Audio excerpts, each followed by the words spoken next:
Kayo po ba mga bossing ko ay isa sa mga namumblema dahil kayo po ay lagi na lamang pong walang pera? Ako po may tuturo sa inyo po mga bossing. Basta usapin pera, sipag at tiyaga po yan. Double time sa pagkayod at saka positive ka lamang. Huwag daing ng daing kasi kapag ikidaing ng daing, yan po mga bossing ko yung nagtatawag ka ng kamalasan. Kaya mas mainam, lagi nyo sasabihin, nako magkakaroon ako ng maraming pera. Huling paghihirap ko nito, kailanman hindi na ako mamumblema tungkol sa usapin ng pera. Ganun po mga bossing at huwag pong daing ng daing. Bagamat ka daing-daing nga nagaganap tunay na walang pera, huwag ibubukas sa bibig na wala kayong pera. Laging maraming pera, maraming darating na pera. Makakabayad sa lahat ng mga pagkakautang at kailanman na hindi na po kayo uutang pa. Ganun po mga bossing. At kayo po ay magkakaroon ng negosyo na dito na yayaman. Ganun po mga bossing ang mga pag-wish. Kailangan mga magaganda at kalimutan ang mga pangit na salitain. Ako dati-rate mga bossing, nako, lagi na ako negatibo, lagi ko inaaway ang mister ko, lagi ko sinisisi sa buhay po namin mga bossing. Lagi po ako mga bossing kong nega, lagi akong galit. Wala akong sinasantong araw, lagi po akong galit mga bossing. At walang naidulot na maganda. Yun nga po sabi para ako'y may galit sa mundo. Kasi nga po, ang dami-dami ko mga problema pinagdadaanan dati. At yun po, lagi ko iminimaintain sa aking isipan na malas. Ayun, walang nangyari kundi malas. Kaya binago ko po ito. Ako po hindi nakakalimot magdasal tuwing umaga, lagi ako nagtatapon ng mga kamalasan, nagwi-wish pa ng mga magaganda ang sinasabi. Bagamat paminsan ay nagagalit pero hindi mini-maintain sa puso't isipan ang galit.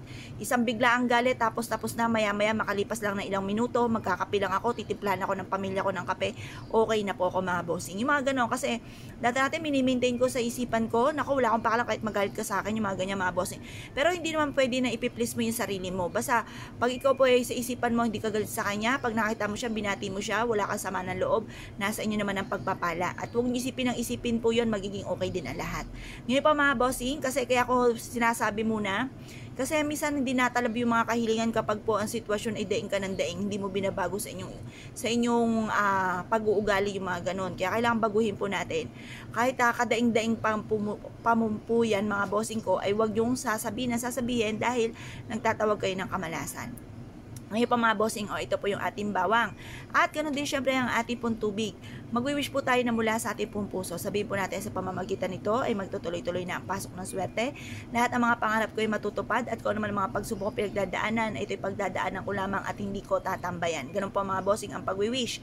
Pagkatapos mga bossing ko, sabihin nyo po, magkakaroon ako ng maraming pera, hindi na ako mangungutang, hindi na ako mamumblema sa pera. Mababayaran ko lahat aking mga pagkakautang matatapos din yan. Or kaya po magkakaroon ako ng maraming bahay na paupahan, or kaya magkakaroon ako ng sarili kong negosyo na dito na ako yayaman. Yung mga ganyan sitwasyon mga bossing, matagal na natin pinapangarap. Lahat po tayo ay nangangarap po niyan. Kaya mag-wish din po tayo mga bossing. At tapos, mula sa ating pong puso't isipan, makakamtan po natin ito.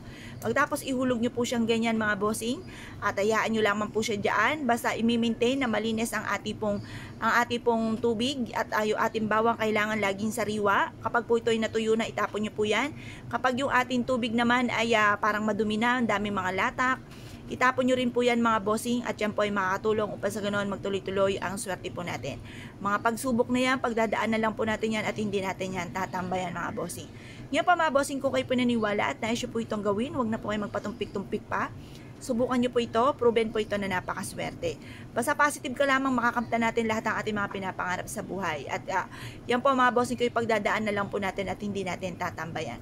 Marami kayong pwedeng paglagyan po nito mga bossing. Pwede nyo po itong ilagay sa ilalim ng inyo pong higaan. Pwede rin ito sa likod ng pinto ng inyong main door or bago pumasok ng inyong pong pintuan. Or sa katapat mismo ng inyong pong main door para may papasok pa lang na negatibo, taboy na po kaagad niya dahil ito po isa sa mga subok na maswerte. Kaya kung kayo po naniwala at nais po itong gawin, asya mga bossing, good luck po sa inyo po lahat.